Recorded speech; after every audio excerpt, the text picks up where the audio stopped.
Encontra em Gênesis capítulo 12, a partir do verso 1. Depois vocês deixam suas Bíblias abertas, que nós vamos abrir os outros dois textos. Então vamos ler primeiramente Gênesis capítulo 12, a partir do verso 1. A meditação vai ser bem curtinha. Diz assim a palavra de Deus: Ora, o Senhor disse a Abrão: sai-te da tua terra, da tua parentela e da casa de teu pai, para a terra que eu te mostrarei.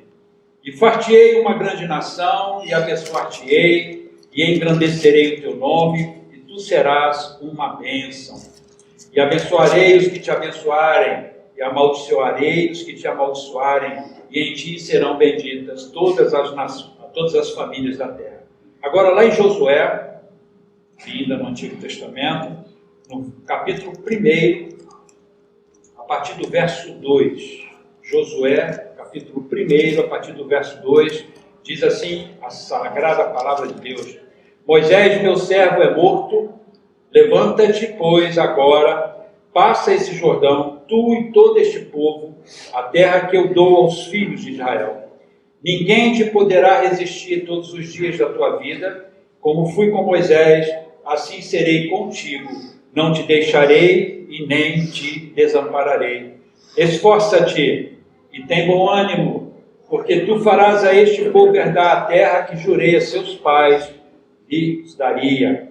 E por último agora, Juízes, ainda no Antigo Testamento, capítulo 6. Juízes, capítulo 6, a partir do verso 11.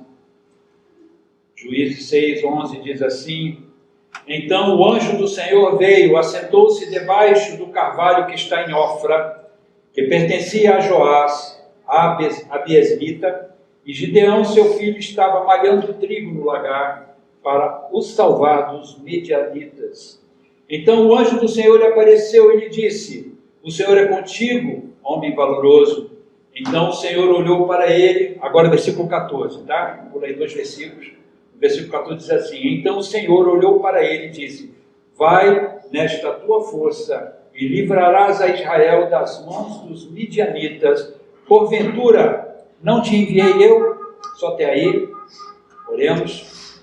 Querido Deus, maravilhoso Pai, lida a tua palavra, Senhor. Te pedimos agora a unção do teu Espírito Santo sobre todos nós, sobre mim aqui, Pai, à frente, quando vou explanar a tua Escritura. Deus, que eu seja o teu instrumento nas tuas mãos. Instrumento, apenas isso. Não permitindo, ó Deus, que eu venha a colocar nada que o teu Espírito Santo não venha a me dizer. Portanto, Deus, usa-me nesta hora, abençoa o coração de todos aqueles que ouvirão e verão esta mensagem, para que também possam contemplar as tuas verdades, ó Deus, em nome de Jesus. Amém. Podemos assentar, queridos. Bom, amados, vou ser breve nessa meditação. Confesso aos irmãos que nos últimos dias eu tenho estado muito tenso. A minha esposa é minha testemunha disso. Muito tenso, meu coração muito triste, muito tenso, muito abatido. A ponto, irmãos, de eu ter que parar uma hora e me ajoelhar diante de Deus e falar: Deus, o que está acontecendo? O que é isso que está no meu coração? E muito disso que eu estava sentindo vinha em decorrência da situação atual, né? Nós hoje vamos eleger os nossos representantes, mas também muito pelas cenas que a gente tem visto por aí e que totalmente fogem ao que a palavra de Deus nos diz, irmãos. Então, tenho ficado muito triste com as reações, inclusive, de alguns dos nossos irmãos, tá? Em função de toda essa tensão. Nós não temos que absorver tensão nenhuma, irmãos. Nós somos isentos dessa tensão. Ela não tem que se apropriar de nós. Nós é que devemos dominá-las. Certo é isso? E eu estava muito angustiado com tudo isso em relação ao que estava rolando, que estava rolando ainda, né? E conversando com Deus, falando: Deus, e agora? Como é que vai ser? Né? Hoje é um dia tão importante para todos nós. Como é que funciona isso? Como é que vai ser daqui para frente? Porque não importa quem venha ocupar os cargos que nós vamos eleger daqui a pouco, Mas o importante é se essas pessoas vão estar realmente obedecendo, pelo menos, minimamente falando, o que a palavra de Deus diz. Aí Deus me deu esses 3 textos, porque até então eu ia pregar uma outra coisa aqui. Eu ia falar sobre um outro assunto, né? Também muito importante, mas o Senhor me desviou disso. E como, seguindo um princípio, uma regra, né, que o pastor Alan nos ensina, que pregue aquilo que está ardendo no teu coração. No meu coração, nesse exato momento, o que arde é isso. É essa preocupação, irmãos, com os meus queridos, com os meus amados, que estão se deixando levar por toda essa onda gigantesca, né, que se abate sobre a nossa nação.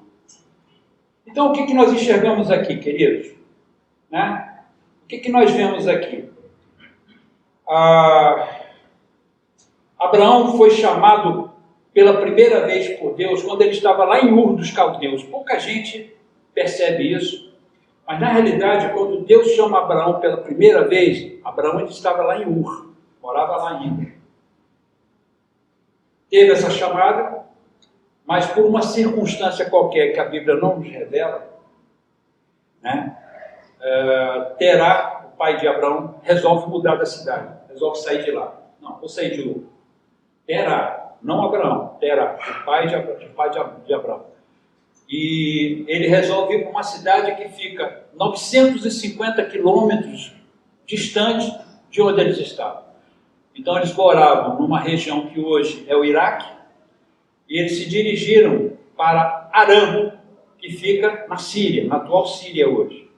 950 quilômetros de distância. As duas cidades portentosas, portuárias, né? Cidades onde o comércio aflorava, onde a riqueza abundava. E isso nos leva a pensar que a família de Abraão era uma família bastarda, já era uma família rica. Abraão não era pobre.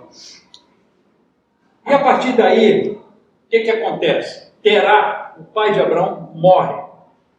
Ele morre. E aí Deus pega e chama Abraão novamente.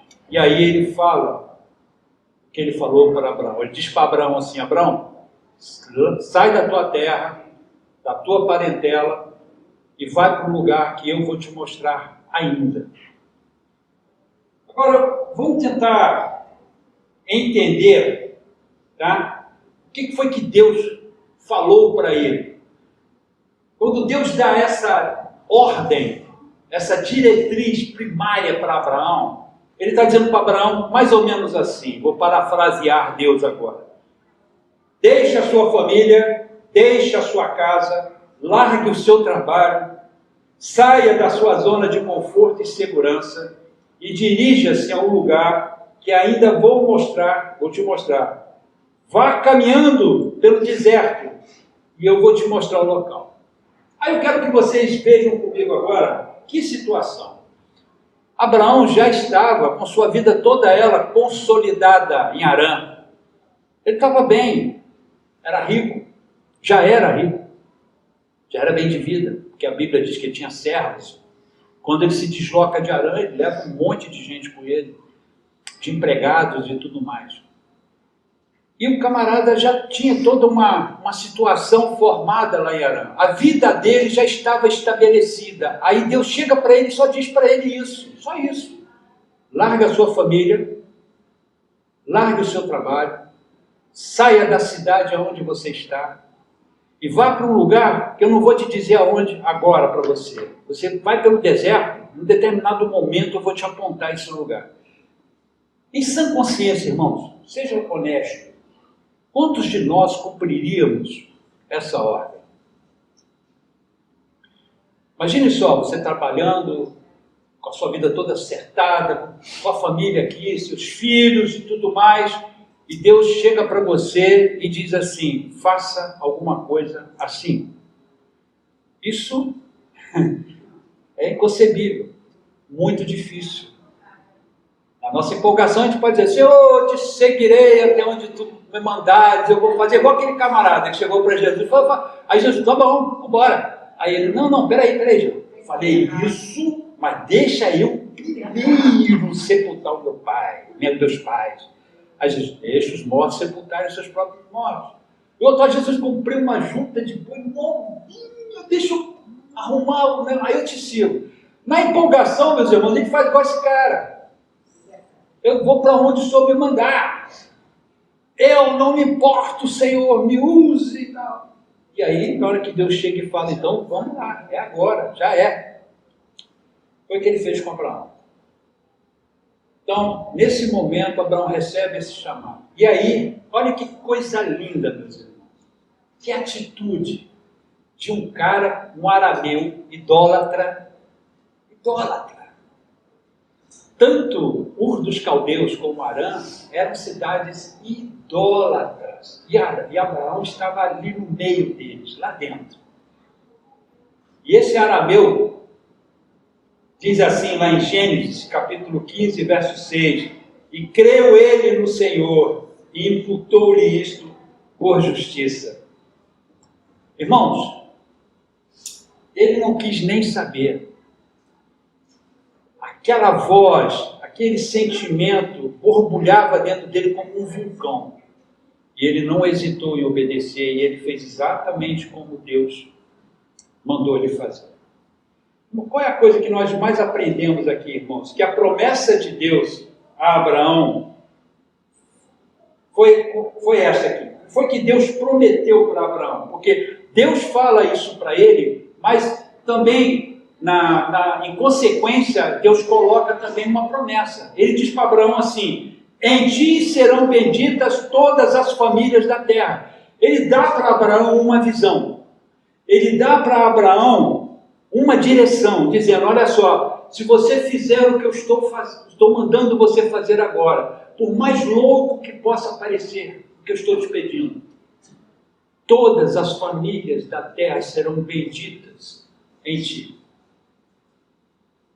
Abraão creu nisso, ele entendeu isso, ele aceitou esse desafio porque ele queria isso, e ele entendeu também, o mais importante, que não foi a questão de Abraão, algo para satisfazer o desejo dele, mas Abraão entendeu a expectativa de Deus, que havia o escolhido para que essa promessa fosse cumprida. E foi, irmãos, e foi.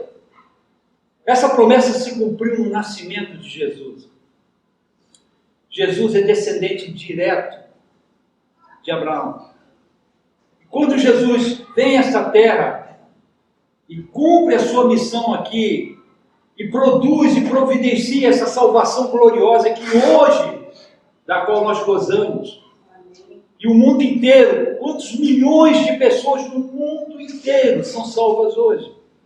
Porque Abraão, um dia, ele entendeu a expectativa de Deus, e foi em direção a ela, e obedeceu. O que nós precisamos entender, meus queridos, e que inclusive é o título desta lição de hoje, é que as promessas de Deus estão sempre acima das circunstâncias. Quando Deus te faz uma promessa, Deus não está olhando para as circunstâncias que te envolvem, ou aquelas que ainda vão acontecer. Isso nós precisamos entender. Deus dá uma promessa para Abraão, mas ele tem toda uma jornada para enfrentar. Existem situações difíceis pelas quais ele vai passar. Mas nada disso importa, porque isso não anula aquela promessa que Deus deu para ele. E aí eu li um outro texto agora há pouco, tá? Que foi o texto de Josué. Né? E a mesma coisa aconteceu com Josué, irmãos. Qual foi a promessa que Deus deu para Josué? A promessa que Deus deu para ele foi essa aqui, ó. Nós acabamos de ler. Ninguém te poderá resistir todos os dias da tua vida. Como eu fui com Moisés, assim serei contigo. Não te deixarei e não te desampararei. Agora, muito pouca gente, nós vemos o nosso maior problema é que quando nós lemos a Bíblia e lemos os textos que estão nela, a gente não entra no texto. A gente não contempla aquele momento. Eu queria que vocês entrassem na tenda de Josué junto comigo agora. Que nós fôssemos dentro da tenda. Para pensar. O texto diz, meu servo Moisés é morto. E por que Deus fala isso para Josué? Ele não sabia que Moisés estava morto? Sabia. Mas olha só, esse grande general, corajoso, valoroso, que empunhava a sua espada e levava os exércitos do Senhor à vitória, um homem que não temia a morte, naquele exato momento, ele estava acuado dentro da tenda dele, com medo, apavorado. E vamos tentar entender, queridos, mais ou menos o que se passava naquele instante na vida de Josué. O que estava acontecendo ali? A primeira coisa é que Moisés estava morto. Antes ele era um mero cumpridor de ordens. Moisés dava ordem para ele: vai fazer isso, vai fazer aquilo outro, eu vou levantar as minhas mãos e você vai prevalecer. E ele ia, ele era obediente, era um escudeiro fiel. Mas qual outra coisa? Josué não entendia nada de gestão de pessoas, era um general, gente. Ele não sabia como lidar com pessoas. Outra coisa, tinha mais de 3 milhões de pessoas do lado de fora da tenda dele. Mais de 3 milhões de pessoas estavam do lado de fora da tenda e cada uma delas queria uma direção. E agora? Moisés morreu. E aí, Josué, o que nós vamos fazer? Vamos para frente? E as demandas? Demandas intermináveis. Se lembram? Moisés julgando o povo?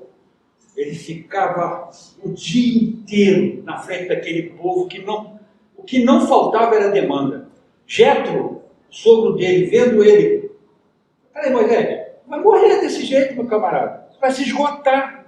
Nomeia aí uma galera para te ajudar. Agora imagina só, Josué está diante desses zilhões de demandas. E vamos ver mais outra coisa. Os príncipes das tribos brigavam entre si. Vão para a história. Não havia harmonia entre eles. Gente, não é difícil da gente ver pelas histórias que nós temos na Bíblia da nação de Israel. Brigavam por qualquer coisa, discutiam por qualquer coisa. Outra coisa, além dessa problemática toda, na parte de relação humana, o Jordão estava ali na frente, e ele tinha que atravessar o Jordão. Ah, mas eu não sou Moisés. Para Moisés isso é fácil, ele atravessou o Mar Vermelho, o Jordão para ele é galho fraco. Mas eu não sou Moisés. E depois, quando ele terminasse de passar o Jordão, Jericó estava bem na frente dele, com suas muralhas enormes, com aquele rei seu arrogante, com todo aquele exército. E depois de tudo isso, consegui vencer Jericó. O que mais que tinha pela frente? A divisão da terra para um povo que vivia dando testada um no outro. Já viu briga de herança? Eu já vi. É horrível. Só não rola sangue, tem alguém lá na hora para apartar. Gente, realidade humana. Estou falando para vocês coisas factíveis. Josué estava na tenda e ele estava vendo tudo isso. Ele falou assim: eu não vou dar conta disso. Eu não vou resolver isso. Cleide, mas isso não está escrito na Bíblia. Não está. Mas por que Deus chega para ele e fala assim: esforça-te? Moisés está morto, meu camarada. Agora você se levanta, se esforça, porque eu vou fazer com que você faça esse povo entrar na terra que eu jurei dar para eles. É o que está no texto bíblico. Deus precisou dar uma sacudida nele, como precisou dar uma sacudida lá em Elias, na caverna também. A mesma coisa. O cara estava apavorado, irmãos, porque não era a praia dele. E naquele momento ele recebia toda uma missão para cumprir. Qualquer um de nós, imagina eu me diluiria nesse momento. Então, aí Deus chega para Josué e fala assim: esforça-te, tem bom ânimo, porque tu farás a este povo herdar a terra que jurei a seus pais que lhes daria. Ele está dizendo para Josué assim: Josué, olha só, presta atenção no que eu vou te falar aqui. Deus, jurei para esse povo que eu vou botar eles lá dentro de Canaã. E você é o cara que vai fazer isso cumprir. Então não tem como, meu irmão, não tem volta. Você vai ter que fazer isso. Foi isso que Deus falou com Josué. Duramente, incisivamente, diretamente, sem florear nada, nu e cru. Deus falou dessa forma com ele. Ele falou assim: agora você se esforce e se levante e cumpra o que eu mandei você fazer. Agora vamos falar de Gideão, rapidamente. Gideão é aquele camarada que estava malhando trigo no lagar. Lagar é o lugar de onde se massa uva, não foi feito para malhar trigo, mas ele estava lá porque os midianitas tomavam conta da terra. Eles invadiam, eles pegavam toda a colheita, o gado do povo de Israel, deixavam o povo completamente sem nenhum tipo de estrutura, né? Eram como gafanhotos, que é a expressão que é usada inclusive, que vinham sobre a terra e consumia tudo. E o povo ficou empobrecido, desnutrido, sem esperança. E Gideão fazia parte desse povo. Era de uma tribo considerada insignificante. E dentro dessa tribo, a família dele era insignificante. Então Gideão não era nada. Era nada, zero esquerda. E ele sabia disso. Aí chega Deus para ele e fala assim: como é que Deus fala? Vamos lá? Então o anjo do Senhor veio e assentou-se debaixo do carvalho que está em Ofra, que pertence a Joás, a Biesrita. E Gideão, seu filho, estava malhando trigo no lagar para salvar dos midianitas. Então o anjo do Senhor lhe apareceu e lhe disse: o Senhor é contigo, homem valoroso. Quando Deus fala isso com Gideão chega para Deus e fala assim: mas peraí, como o Senhor pode falar uma coisa dessa, se nós hoje somos subjugados pelos midianitas e eles fazem e acontecem aqui, nos deixando numa situação deplorável? E aí Deus diz para ele assim: então o Senhor olhou para ele e disse: vai nesta tua força, livrarás a Israel das mãos dos midianitas, e porventura não te enviei eu? Eu quero que vocês entendam o impacto disso. O próprio Deus chegando para Gideão e dizendo assim: Deus, não importa o que está acontecendo, não, as circunstâncias do momento não são do meu interesse. A única coisa que eu quero te dizer é que você vai livrar esse povo. Como, Senhor, que eu vou fazer um negócio desse? Eu sou um zero à esquerda. Minha família é a menor das tribos, está na menor tribo, e é uma família insignificante dentro dessa tribo. E eu? Quem sou eu para poder fazer tal feito? E Deus fala: você vai nessa tua força, porque você vai livrar o povo das mãos dos midianitas. A promessa que Deus dá para Gideão é essa: você vai livrar este povo. Meus irmãos, o que eu entendo aqui, nesses 3 textos em que nós lemos, tá? E a meditação é exatamente essa. Quais as circunstâncias que envolviam a Gideão naquele momento? A primeira delas, complexo de inferioridade. Ele tinha isso. Isso fica muito claro no texto. Ele tinha um complexo de inferioridade tremendo. Qual a segunda coisa que nós identificamos também nesse comportamento, né? Dentro do contexto? É que o povo não tinha mais esperança. Isso está onde? Verso 2 do capítulo 6, tá? De Juízes. Depois vocês podem conferir lá. Outra coisa, o povo estava fraco e desnutrido. Capítulo 6 de novo, versos de 3 a 6. Vocês vão ver isso lá. O povo estava sem alimentação. Evidentemente estavam desnutridos, enfraquecidos. E mais do que isso, olha o que Deus faz com Gideão. Dá para ele 300 homens para ele enfrentar 135 mil. 300 homens que vêm desse contexto de fraqueza e coloca para enfrentar 135 mil, um exército poderosíssimo, muito bem aparelhado. Nós estamos falando de uma relação aqui de 450 homens midianitas para cada homem de Gideão. Gente, se nós observarmos isso, vamos dizer: meu Deus, isso é loucura, isso é surreal. Como é que pode um negócio disso? Então, nessas 3 histórias, nós vemos que as promessas de Deus para nós não são anuladas pelas circunstâncias. E a gente precisa entender isso. Quando Deus nos promete algo, não importa o que está acontecendo ao teu redor, não importa o futuro, ok? Não importa o nosso momento atual, não importa a nossa trajetória, não importa a nossa linhagem. Se Deus te dá uma promessa, meu irmão, isso vai ser cumprido. É simples assim, é matemático assim, é exato assim. Por quê? Porque é Deus que está dando a promessa.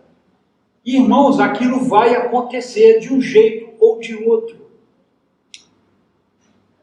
Em Atos dos Apóstolos, e é um texto que eu até recomendo que vocês vão para lá, Atos capítulo 20, e eu vou encerrar com isso. A partir do verso 22, nós lemos o seguinte, Atos 20, a partir do verso 22. E agora, eis que ligado eu pelo Espírito, vou para Jerusalém, não sabendo o que lá me há de acontecer, senão o que o Espírito Santo de cidade em cidade me revela, dizendo que me esperam prisões e tribulações.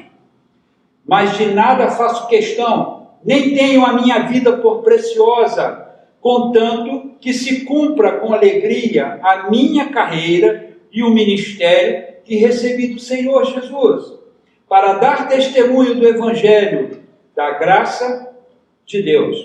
Aí nós vamos lá para Tito, capítulo 1, apenas os 3 primeiros versículos. Tito 1, diz assim: Paulo, servo de Deus e apóstolo de Jesus Cristo, segundo a fé dos eleitos de Deus e o conhecimento da verdade, que é segundo a piedade. Aí no versículo 2, que é a chave, diz assim: em esperança da vida eterna, a qual Deus, que não pode mentir, prometeu antes dos tempos dos séculos, mas a seu tempo manifestou a sua palavra, e pela pregação que me foi confiada segundo o mandamento de Deus, nosso Salvador. O apóstolo Paulo está dizendo o seguinte, meus irmãos, ele está falando o seguinte: eu não sei o que vai acontecer comigo quando eu chegar em Jerusalém, não tenho a menor noção do meu futuro, não me importam as circunstâncias, porque eu estou aqui para cumprir uma missão, eu estou aqui para obedecer a Jesus e cumprir a missão que Ele deu para mim. E por fim, em Tito, quando ele fala com Tito, ele diz para Tito o seguinte, que a esperança dele estava na promessa que Deus tinha feito para ele e para todos nós cristãos, de que um dia estaremos com Ele na glória. E que isso é que importa. O que Paulo está dizendo é o seguinte: não importa o futuro, não importa a maneira como as coisas irão acontecer.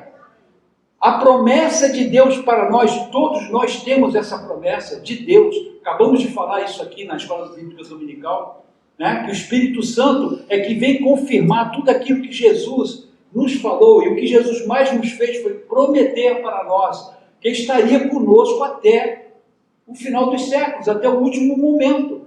Agora, não importa o que vai acontecer. Paulo está dizendo assim: o Espírito Santo já me revelou, já disse que nessa minha jornada o que não vai faltar é prisão, tá? Não vai faltar para mim chibata nas costas, não vai. Veja bem, o Espírito Santo não enganou ele, disse Paulo: olha só, vai rolar isso, mas se fie na minha promessa. Por que eu estou dizendo isso hoje, irmãos? Porque essa foi a resposta que Deus deu para mim. Simplesmente isso que Ele falou para mim. Cara, você está se ligando em coisas que não relevam. Não importa quem ganhe.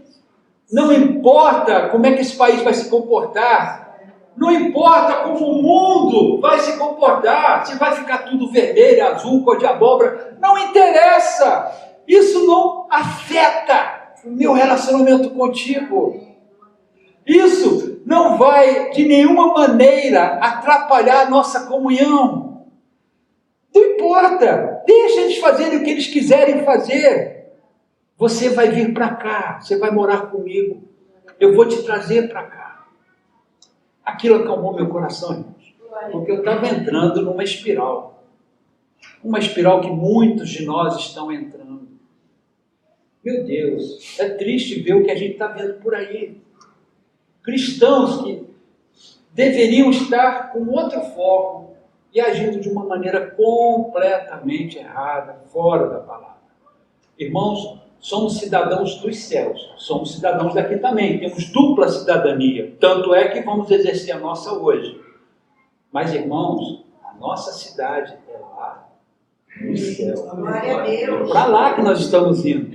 Aqui nós vamos morrer, lá nós vamos ser eternos. Aqui a gente está findando. Quantos anos mais eu tenho de vida, irmãos? Né? Vocês entendem? Então a gente às vezes fica preocupado com valores temporais, situações temporais, brigando uns com os outros por assuntos temporais. Tudo isso vai acabar. O Rei dos Reis vai vir no seu cavalo branco, e isso não é utopia, tá? E ele diz que ele vai destruir o iníquo com o sopro da sua boca. Já pararam para pensar no negócio dele? Dá uma soprada, o cara cai duro no chão. Sabe? Ele vai vir com o seu exército poderoso e vai vencer toda esta guerra. Aliás, a guerra já foi vencida. Nós temos batalhas. Mas só que ele vai consumar tudo. E adivinha onde é que nós vamos estar? Lá do lado dele. É nisso que nós temos que pensar, meus queridos. Misericórdia. Ah, mas eu tenho que exercer a minha cidadania. Amém, irmão. Vamos exercê-la. Vamos cumprir os nossos deveres de cidadão. Mas, amados, não é isso que rege a nossa vida. E é isso que Deus está falando. Você está preocupado com isso para quê, cara? Olha só onde você está amarrando o teu burro. Para com isso. Não é aí que você tem que se firmar. Senão é para isso que você tem que olhar. Meu coração se acalmou e espero que acalme de vocês também. Amém?